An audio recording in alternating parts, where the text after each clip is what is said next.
para la gloria y la honra de nuestro amado Señor Jesucristo, en quien habita corporalmente toda la plenitud de la deidad. Lanzamos este podcast para edificación del cuerpo de Cristo.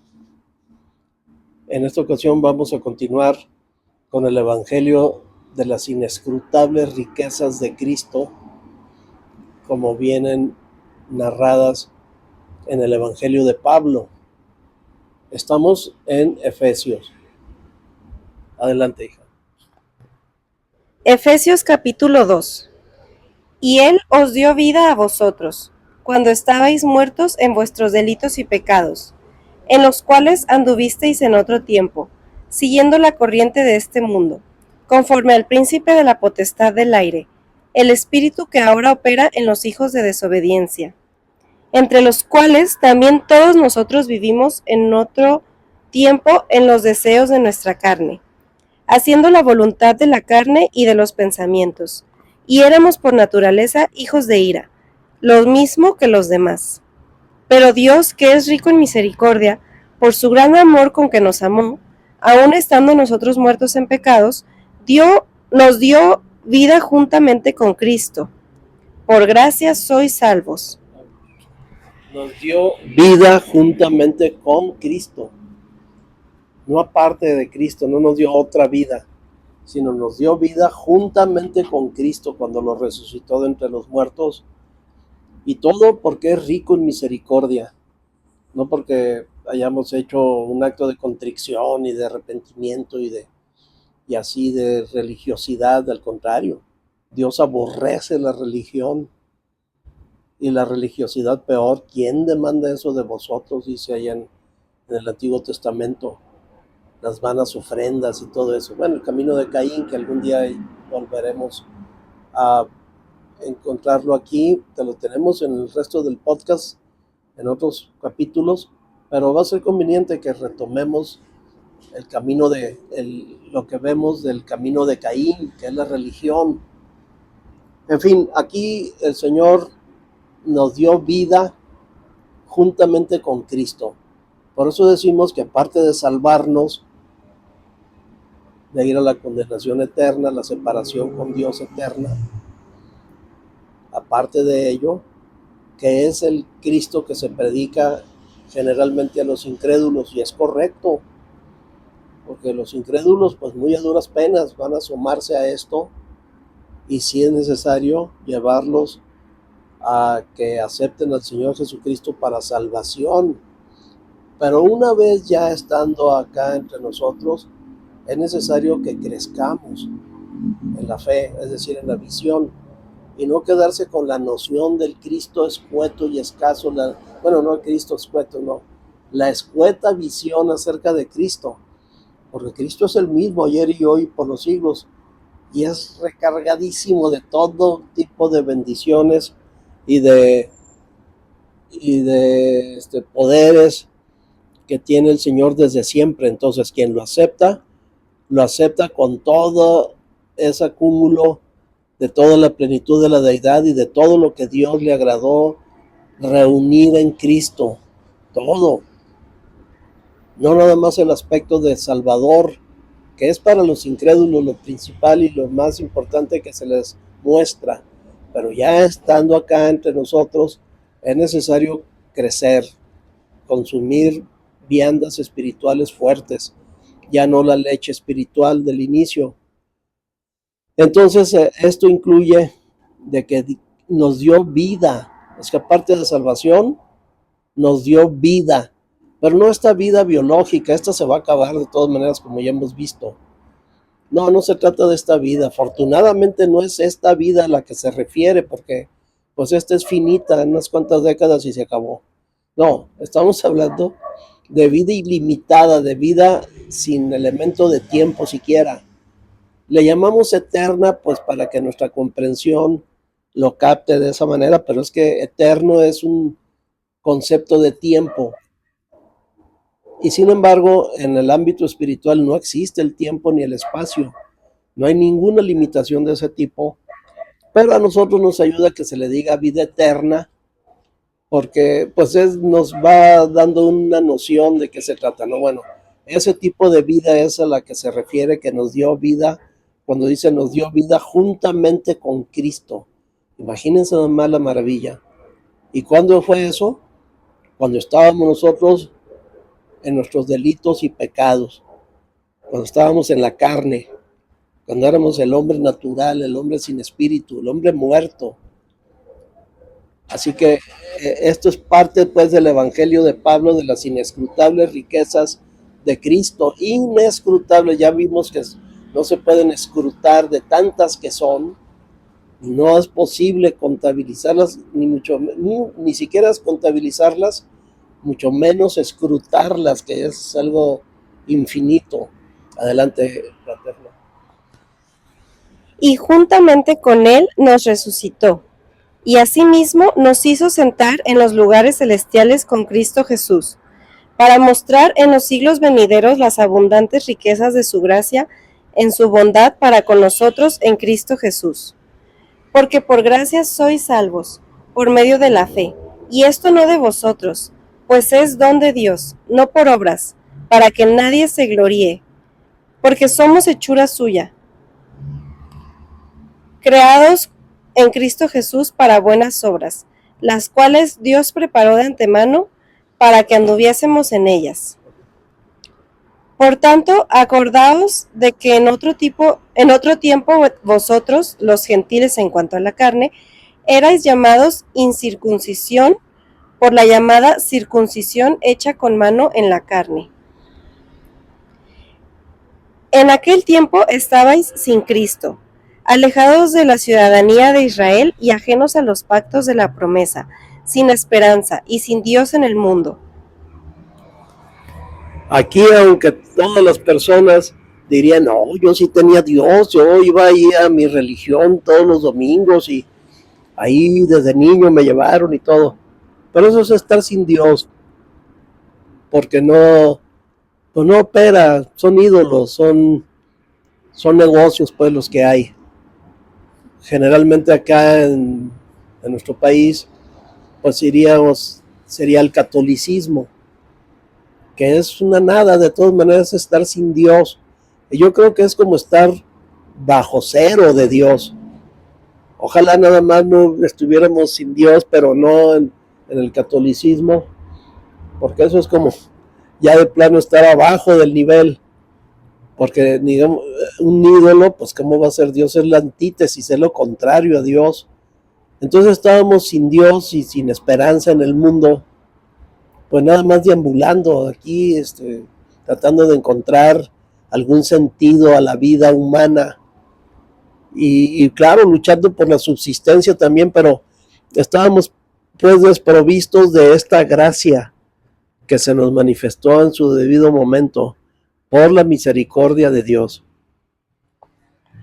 Pero ahora en Cristo Jesús, vosotros que en otro tiempo estabais lejos, habéis sido hechos cercanos por la sangre de Cristo, porque Él es nuestra paz, que de ambos pueblos hizo uno, derribando la pared intermedia de separación, aboliendo en su carne las enemistades, la ley de los mandamientos expresados en ordenanza, para crear en sí mismo de los dos un solo y nuevo hombre, haciendo la paz y mediante la cruz reconciliar con Dios a ambos en un solo cuerpo, matando en ella las enemistades. Y vino y anunció las buenas nuevas de paz a vosotros que estabais lejos, y a los que estaban cerca, porque por medio de él los unos y los otros tenemos entrada por un mismo espíritu al Padre. Los que estábamos lejos y los que supuestamente estaban cerca, como son los judíos de raza, bueno, no hay razas pues, es que ya no se sabe cómo nombrarlos, si de religión o de creencia o de lo que sea, ¿no? Bueno, estaban cerca, pero de todas maneras estaban fuera. Es lo de menos estar lejos o estar cerca, mientras que estés fuera, estás fuera. No hay diferencia. Pero para Pablo, como buen judío, sí le era muy importante. Bueno, ¿y qué va a pasar con los judíos que tenían la ciudadanía de Israel? ¿Y eso qué? De todas maneras tuvo que venir el Señor Jesucristo y son los que menos creyeron en Él. Son los que lo crucificaron, los que lo traicionaron. Muy convenientemente lo seguían mientras les hizo milagros y les multiplicó los peces, los panes, resucitó muertos, les sanó enfermos. Pero ahora los 70 aquellos que salieron y que volvieron muy felices de que hasta los demonios se les sujetaban, pues esos 70 a la hora de la crucifixión son los que le gritaron, las que andaban ahí de la turba, pues de la muchedumbre, lo abandonaron pues al Señor. ¿Dónde quedaron? No sé de qué les sirvió, según esto, estar cerca. Y que nosotros, según esto, estábamos lejos o cerca, de todas maneras es estar fuera. Pero para Pablo, como buen judío, sí le interesa mucho que dice que se acabó las enemistades entre ambos pueblos, pero nosotros no teníamos ninguna enemistad, o sea, nos eran indiferentes los judíos o no judíos, lo que sea. Estábamos muertos espiritualmente todos, ellos y nosotros, pero Dios, que es rico en misericordia, pues no iba a restringir todo su paradigma divino a un pueblo rebelde y contradictor, idólatra. Durante todo el historial que revises ahí del Antiguo Testamento, qué lata daban, que se iban a los lugares altos de adoración con Acera, con Astarot, hasta con Moloch. En fin, todo el tiempo estuvieron batallando con que los reyes hacían lo malo y metían la idolatría y eran idólatras, y desde el becerro de oro mismo y hasta el rechazo que hasta la fecha como grupo social, grupo étnico, tienen respecto al Señor Jesucristo, hasta la fecha. Pero en fin, aquí lo importante es de que Dios hizo un solo y nuevo hombre haciendo la paz y abolió en sí mismo las enemistades expresadas pues en enconos que había, ¿no? Y ya se terminó eso. Adelante. Así que ya no sois extranjeros ni advenedizos, sino conciudadanos de los santos y miembros de la familia de Dios, edificados sobre el fundamento de los apóstoles y profetas, siendo la principal piedra del ángulo Jesucristo mismo, en quien todo el edificio, bien coordinado, va creciendo para ser un templo santo en el Señor, en quien vosotros también sois juntamente edificados para morada de Dios en el Espíritu. Bien, ese fue Efesios capítulo 2. Vamos a continuar con Efesios capítulo 3. Por esta causa yo, Pablo, prisionero de Cristo Jesús por vosotros los gentiles, si es que habéis oído de la administración de la gracia de Dios que me fue dada para con vosotros, que por revelación me fue declarado el misterio, como antes lo he escrito brevemente. Leyendo lo cual podéis entender cuál sea mi conocimiento en el misterio de Cristo.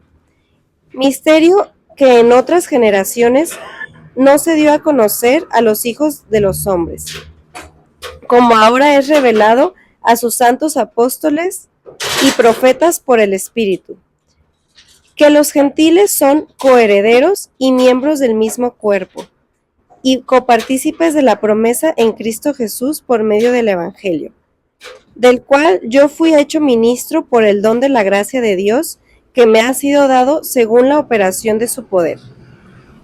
A mí, que soy menos que el más pequeño de todos los santos, me fue dada esta gracia de anunciar entre los gentiles el Evangelio de las inescrutables riquezas de Cristo, y de aclarar a todos cuál sea la dispensación del misterio escondido desde los siglos en Dios. El Evangelio de las inescrutables riquezas de Cristo. Totalmente inescrutables, no se pueden contar, no se pueden medir. Ahí más o menos hablaba de las dimensiones, pero del amor, o sea, de la altura, la profundidad, la anchura, en fin, son dimensiones, aunque físicas, pero era para ejemplificar de qué tamaño es el amor de Dios, o sea, pues es infinito. Sin embargo, acá las riquezas sí son inescrutables. ¿Cuáles serán? ¿Cuántas serán? No se puede escrutar precisamente. Lo que sí es que entendemos que el amor de Dios nos dotó en Cristo de toda la bendición espiritual. Ya lo vimos en otro podcast, por eso lo estamos dejando correr la escritura, pero volvió aquí a salir las inescrutables riquezas de Cristo, que ese es básicamente tratado solo por el Evangelio de Pablo. En ningún otro evangelio se tratan esas inescrutables riquezas, porque todavía apenas el Señor estaba en su fase del ministerio terrenal, narrado en los 4 evangelios iniciales. Pero en este evangelio de Pablo nos está narrando qué sucedió con el Señor Jesucristo después de su resurrección, qué siguió. Y eso, lo que haya seguido, está ausente en las prédicas de Sardis. Ahí siguen aferrados al ministerio terrenal de Cristo, y que si fue de aquí para allá, y que se le opusieron, y que hizo milagros, y que esto y que lo otro. Qué bueno, qué bien. O sea, sin el ministerio terrenal del Señor Jesucristo no hubiera habido ministerio celestial o ministerio espiritual, no hubiera habido redención. Por eso es tan crucial que Dios estableció la importancia suprema del ministerio terrenal cuando a su trono lo convirtió en el trono de Dios y del Cordero. Es decir, rescató de todas las figuras del Señor Jesucristo, que son infinitas, rescató la del Cordero, que es cuando fue crucificado precisamente. Pero además, ese espíritu, porque dice la palabra, ahora el Señor es el Espíritu.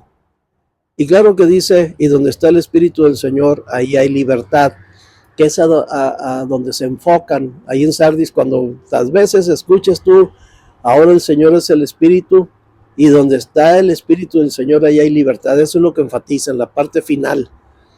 Es una hipérbole selectiva, es decir, se van a lo menos trascendente, porque la declaración de el Señor es el Espíritu está señalando directamente que ya no está en la carne, que se encarnó, y como dice Pablo mismo, de aquí en adelante a nadie conocemos según la carne. Si aún a Cristo conocimos según la carne, ya no le conocemos así, porque el Señor es el Espíritu.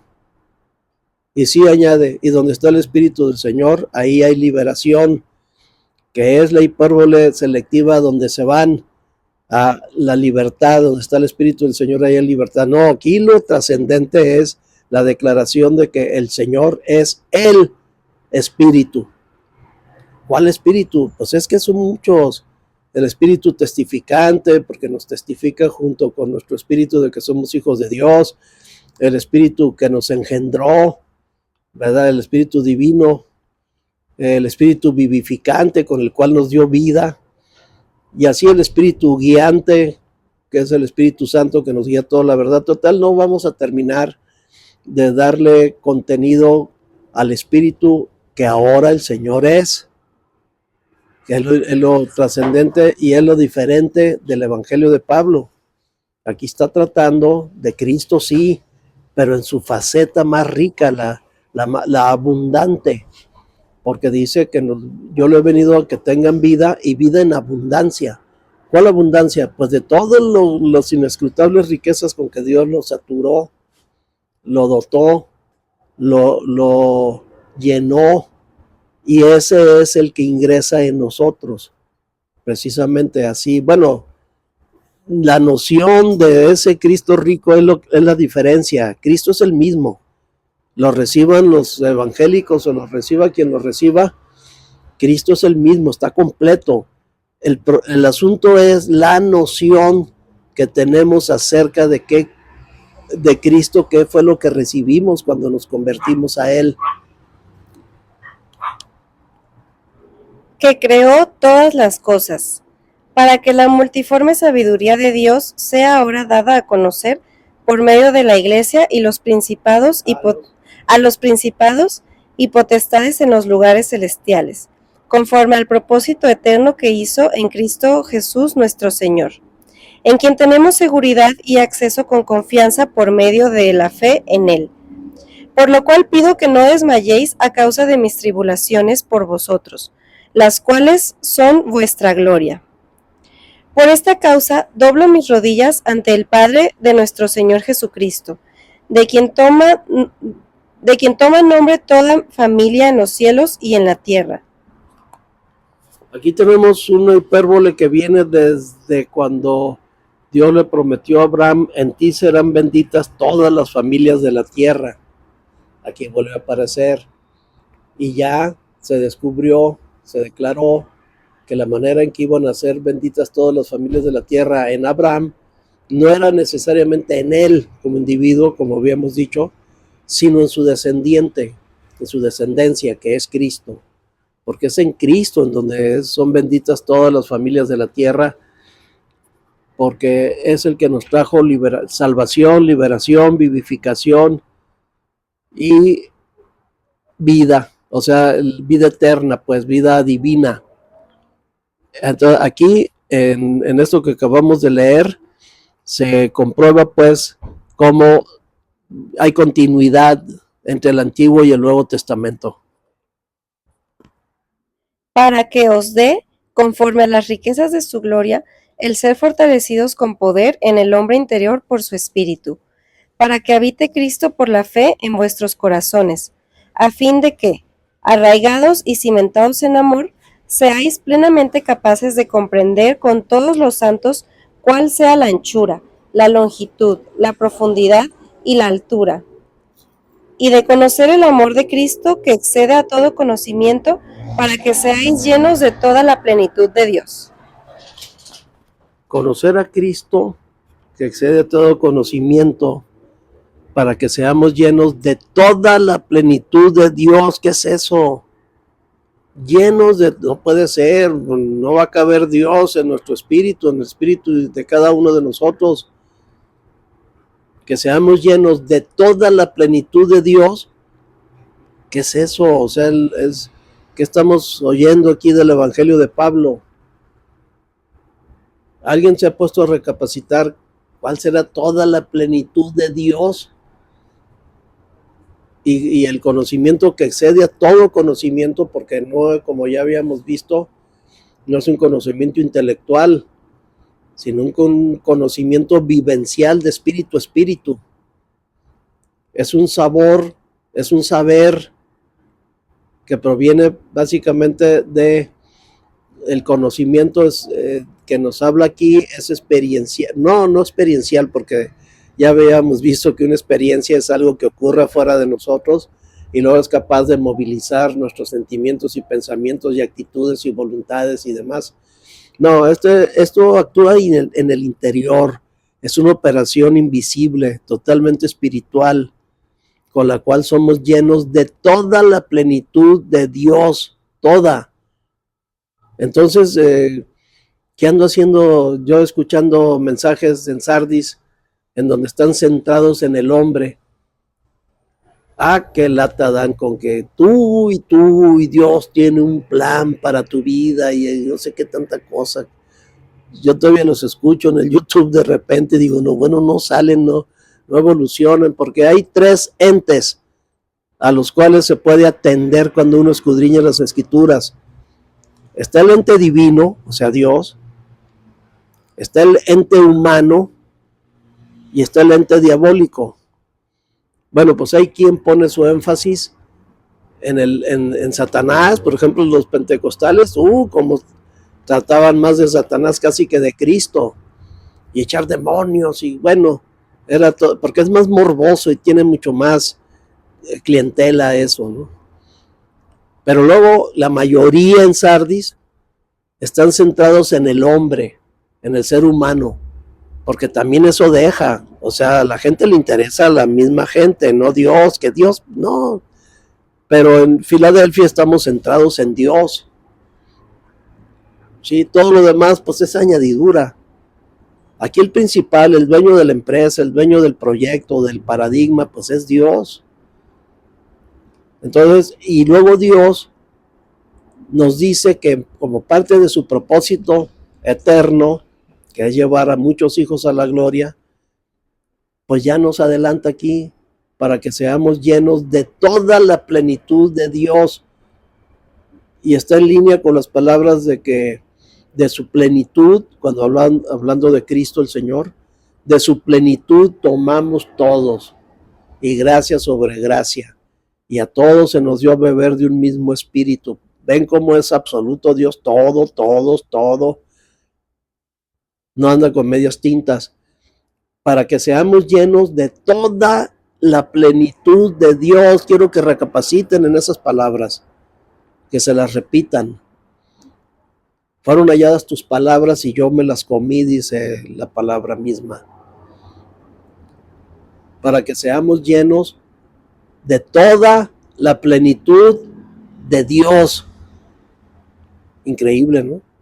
O sea, esto avanza muchísimo al concepto del Cristo Salvador nada más, sino que nos está introduciendo a las palabras mayores de la Escritura, que seamos llenos de toda la plenitud de Dios. Pero ¿dónde va a caber tanta llenura? ¿En nuestra alma finita? No, es en nuestro espíritu. Ahí ya tenemos habitando por fe a nuestro Señor Jesucristo con toda la plenitud de Dios. Maravilloso.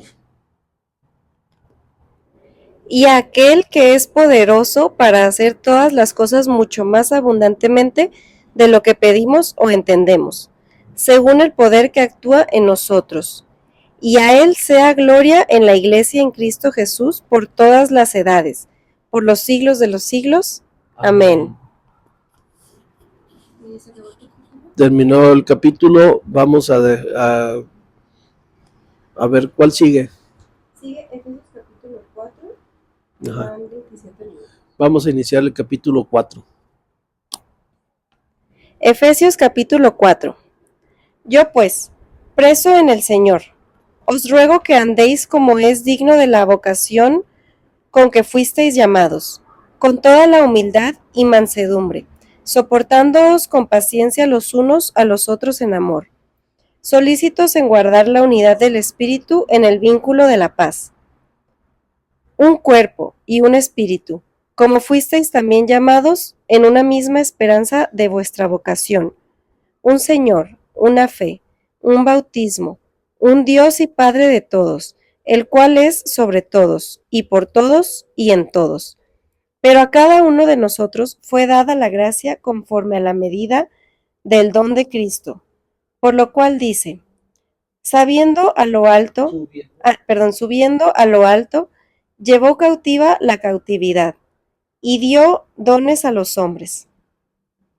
Y eso de que subió, ¿qué es sino que también había descendido primero a las partes más bajas de la tierra? El que descendió, es el mismo que también subió por encima de todos los cielos para llenarlo todo. Y él mismo constituyó a unos apóstoles, a otros profetas, a otros evangelistas, a otros pastores y maestros, a fin de perfeccionar a los santos para la obra del ministerio, para la edificación del cuerpo de Cristo, hasta que todos lleguemos a la unidad de la fe y del conocimiento del Hijo de Dios, a un varón perfecto, a la medida de la estatura de la plenitud de Cristo, para que ya no seamos niños fluctuantes, llevados por doquiera de todo viento de doctrina, por estratagema de hombres que para engañar emplean con astucia las artimañas del error, sino que siguiendo la verdad en amor, crezcamos en todo en aquel que es la cabeza, esto es, Cristo, de quien todo el cuerpo, bien concertado y unido entre sí por todas las coyunturas que se ayudan mutuamente, según la actividad propia de cada miembro, recibe su crecimiento para ir edificándose en amor. Esto pues digo y requiero en el Señor, que ya no andéis como los otros gentiles, que andan en la vanidad de su mente, teniendo el entendimiento entenebrecido, ajenos de la vida de Dios por la ignorancia que en ellos hay, por la dureza de su corazón, los cuales, después que perdieron toda sensibilidad, se entregaron a la lascivia, para cometer con avidez toda clase de impureza. Mas vosotros no habéis aprendido así a Cristo. Si en verdad le habéis oído y habéis sido por él enseñados, conforme a la verdad que está en Jesús. En cuanto a la pasada manera de vivir, despojaos del viejo hombre, que está viciado conforme a los deseos engañosos, y renovaos en el espíritu de vuestra mente, y vestíos de nuevo hombre, creado según Dios en la justicia y santidad de la verdad. El nuevo hombre, creado según Dios en la justicia y santidad de la verdad. Es decir, el Señor Jesucristo, como el postrer Adán, vino necesariamente pues como el primero para crear a la raza humana, pero este postrer Adán creó al nuevo hombre, es decir, a la nueva raza humana, al hombre, aquí se está refiriendo al hombre genérico. Creó al nuevo hombre en la justicia y santidad de la verdad. La justicia es cuando el Señor murió en la cruz y nos hizo justos. Ahí ejerció la justicia, ajustició a Satanás y lo eliminó con todas sus huestes, ajustició al hombre caído, ajustició a todo lo negativo del universo físico y anímico y espiritual. Ahí en la cruz lo ajustició. Y entonces, por eso creó al nuevo hombre, primero ejecutando, ajusticiando a toda la negatividad que había, toda la infección satánica, la eliminó. ¿Y qué quedó? Pues la santidad de Dios. Y ahí donde se está creado el nuevo hombre en el cual estamos participando todos los convertidos, que entramos aquí por la justicia de Cristo, por la justificación que nos hizo. O sea, nos conoció desde antes de la fundación del mundo, luego nos predestinó, luego nos hizo a la imagen de su Hijo Jesucristo para que fuéramos hechos a la imagen de su Hijo Jesucristo, luego nos llamó aquí, ya estando acá en el territorio de los hechos, de los fenómenos, y ahí fue cuando nos justificó, nos llamó para justificarnos. Recibimos el llamado todos y cada uno de los convertidos.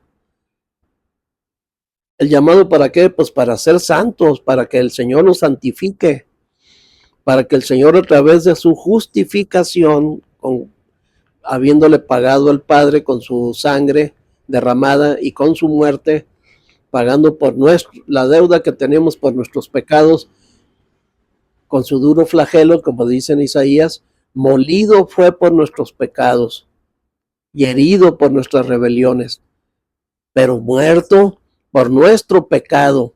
Ese sí alcanzó pena de muerte en el acta de los decretos que nos era contraria. Entonces ahí nos justificó, ahí está la justicia y la santidad de la verdad, de la realidad, que es con la que ya al final nos glorificó. En las Sagradas Escrituras existen infinidad de sinónimos. Por ejemplo, el Señor Jesucristo en la tierra, aquí en sus días de su carne, dijo que sus ovejas oyen su voz y lo siguen, y el que a mí viene no lo echo fuera, y lo resucitaré en el día postrero. Eso es lo mismo, la resurrección en el día postrero es lo mismo que ser llevados a la gloria, que ir a la común unión con el Espíritu Santo. Entonces aquí tenemos pues cómo concuerdan las Sagradas Escrituras de una manera maravillosa y sabia. Así que estamos creados en la justicia y santidad de la verdad. La verdad es la realidad. La realidad es todo aquello que no cambia, que sigue siendo inafectable, como es el ámbito espiritual. Acá en el ámbito material en el que estamos actualmente, todo cambia. Nadie se baña 2 veces en las mismas aguas, porque ni las aguas son las mismas, ni él es el mismo. Ya se le murieron un montonal de células de un día para otro, y ya cambió. Acá todo es cambiante, todo es cambiable, por eso no puede ser la realidad esto. No tiene visos de realidad, sino las cosas aquí físicas no son, solo están. Pero en el ámbito espiritual, las cosas son, no están, son. Es muy difícil de captar eso, pero algún día lo iremos dilucidando.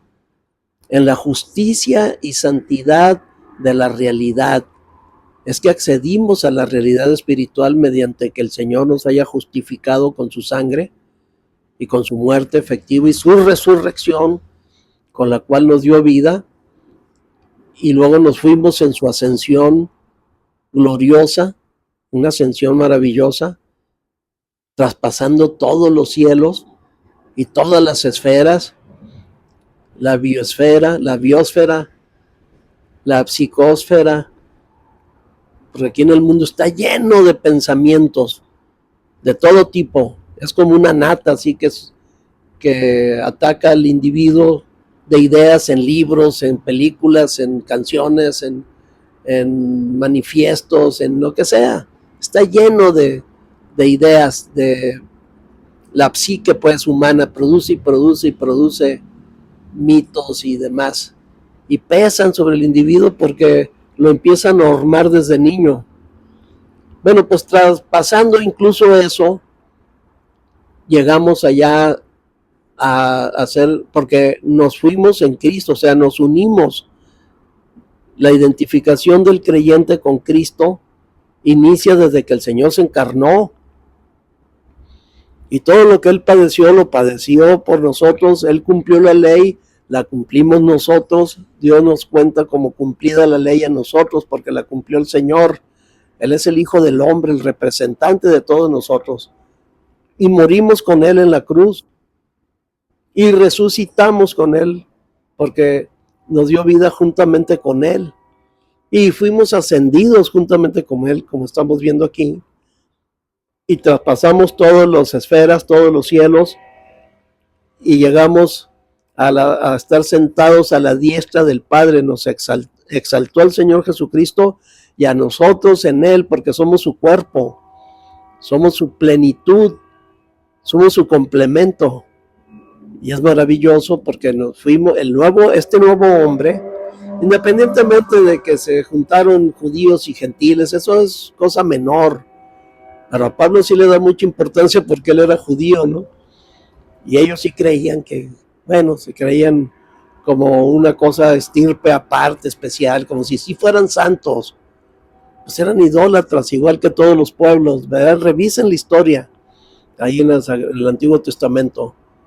Idolatría más idolatría. Todavía son idólatras, ahí van a los cimientos del templo de Salomón allá en Jerusalén a llorar allí. ¿Por qué allí?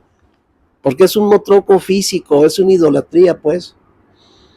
Entonces, bueno, pero Pablo sí le da mucha importancia a todo eso y luego empieza una serie de recomendaciones, de instrucciones como de superación personal, que si no las logra hacer el espíritu, pues no tiene caso andarse esforzando por cumplirlas, porque eso ya sería normas de ley, sería un reglamento, y pues no va ya con alguien que ha recibido el espíritu y toda la plenitud de Dios. Pues es necesario nada más que se empiece a desarrollar todo eso en nosotros para que tenga validez espiritual, es decir, visos de realidad y no una conducta provocada por nosotros, forzosa, forzada, a base de represión. Necesita ser algo que surja por naturaleza divina en nosotros, como surge realmente, y es lo que nos mantiene en Cristo durante tantas décadas. Bueno, adelante. Por lo cual, desechando la mentira, hablad verdad cada uno con su prójimo, porque somos miembros los unos de los otros. Airaos, pero no pequéis. No se ponga el sol sobre vuestro enojo, ni deis lugar al diablo. El que hurtaba, no hurte más, sino trabaje, haciendo con sus manos lo que es bueno. Es lo que le digo, es necesario poner a trabajar a todos los dirigentes religiosos, así se les quitaría el ánimo de andar de aleguiches, que si fulano dijo, que si sutano, que el concilio de no sé dónde, y que el teólogo perenganito, y que pues es que no trabajan, necesitan ocuparse en algo. El que hurtaba no hurte más, sino que haga con sus manos, trabaje. El que no trabaje, que no coma. No, es que yo me dedico a las ovejas, y no, pues las trasquilas bien y bonito, pues qué suave. No, ponte a trabajar para que dejes de andarte entrometiendo en las vidas ajenas. Es que se van a perder las ovejas si yo no las pastoreo. Tú eres entonces corredentor. A ti te comisionó el Señor para que hagas la salvación. ¿De cuando acá el grupo salva? Y peor, el dirigente salva o impide que se pierdan. Son fantasías en las que se han venido cayendo y que a base de repetición han venido quedando asentadas como si fuera algo escritural, y no lo es, nada más son costumbres, son usanzas. No, lo que no logra el espíritu no tiene caso andarlo presionando porque no es real. Además, en el fondo no, ¿qué caso tiene que alguien se esfuerce por tener un fruto del espíritu? Pues no se puede producir el fruto del espíritu por voluntad propia, por voluntad humana. Como su nombre lo dice, es un fruto del espíritu. Entonces, por demás estar haciendo una escuela de buenos modales y de superación personal. Pero en fin, aquí Pablo como que quiere retornar un poco, le sale algo en su judaísmo y quiere retornar a meter un poquito de ley. Ahí es el que hurtaba no hurte más, o sea, no robarás. Y así poco a poco, sin darse cuenta, de una manera subconsciente va metiendo otra vez la ley. Como que de pronto su judaísmo, no, pero no, como pura gracia, no, estos se van a perder, se van a ir al libertinaje si no les pongo un dique, como si poniéndoselo ya la gente fuera a reaccionar, ¿no? Como dice ya Judas, son de los que interpretan, no, esos que hablan de la gracia es porque quieren vivir en libertinaje, o sea, convierten a la gracia en libertinaje, o sea, la interpretan maliciosamente. Entonces, que ya no va a haber gracia para que, según esto, los que la defiendan no se vayan al libertinaje. Son cuestiones que es necesario pensar, porque Pablo aquí está tratando de meterles un dique. Sí, no se vayan a despatarrar estos y se vayan por pura gracia y al rato se pierdan. Pues si se pierden es porque no estaban destinados, no estaban predestinados para esto. Y si sí estaban, pues no se van a perder, porque el que a mí viene de ninguna manera le echo fuera. Yo estoy persuadido que ni lo bajo, ni lo alto, ni lo profundo, ni lo no creado y lo sí creado, y el pasado o el presente o ángeles o lo que sea, nada nos separará del amor de Dios que es en Cristo Jesús. Para que tenga que compartir con el que padece necesidad. Ninguna palabra corrompida salga de vuestra boca, sino la que sea buena para la necesaria edificación, a fin de dar gracia a los oyentes. Y no contristéis al Espíritu Santo de Dios, con el que fuisteis sellados para el día de la redención. Quítense de vosotros toda amargura, enojo, ira, gritería y maldicencia y toda malicia. Antes, sed benignos unos con otros, misericordiosos, perdonándoos unos a otros, como Dios también os perdonó a vosotros en Cristo. Aquí tenemos pues los esfuerzos del apóstol Pablo por corregir las deficiencias de la naturaleza humana caída. ¿Ustedes qué creen? ¿Que lo logre? ¿Que lo haya logrado? ¿Que lo habremos visto en estos 20 siglos? Que por andar recomendando todas esas cosas ya no sucedan, ya la gente se quita de gritonerías y de pleitos y de cosas así. Sí se habrá logrado nada más por decirles que ya no hagan eso, ya no lo van a hacer. O sea, o nada más quedó como una recomendación al aire ahí. Mira, Pablo decía que no fuéramos mal hablados. Pero es que si el Espíritu Santo no te quita lo mal hablado, ¿para qué te lo quitas tú? No tiene caso, estás muerto. El fruto del Espíritu es lo que importa aquí. No andar haciendo personajes como maniquís. Porque sí, las religiones moldean a la gente y las hacen como un maniquí perfecto, así, ¿no? Es más, un maniquí tiene mejores formas que un ser humano, medio deformón, así, medio raro, ¿no? Un maniquí si lo haces que sea perfecto, nada más que el maniquí pues no tiene vida, ese es el único problema, ¿no? Es preferible hasta un mongolito, pero con vida, a un maniquí perfecto en forma, pero sin vida, muerto. Entonces no se le ve caso a que trate de corregir, porque ¿cuándo vamos a acabar de corregirnos todos los defectos de carácter y de temperamento que tenemos los seres humanos? ¿Cuándo? Es que aún estando muertos en delitos y pecados, el Señor nos dio vida juntamente con Él. No exigió que fuéramos todo esto que está diciendo aquí el apóstol para luego darnos vida o amenazándonos, les voy a quitar la vida si no dejan ustedes todo eso, ¿eh? Es necesario que se pongan a trabajar. Bueno, eso no lo recomiendo yo, sino que lo digo. Pónganlos a trabajar para que se les quite lo chismoso de andarse entrometiendo en las vidas de los hermanos y en las familias. Porque, cómo se creen con derecho de andar entrometidos y luego opinando y diciendo y tratando de dirigir las vidas ajenas. Bueno, hasta aquí vamos a dejar por hoy este podcast. Espero que continúen en el próximo. Gracias. Amén.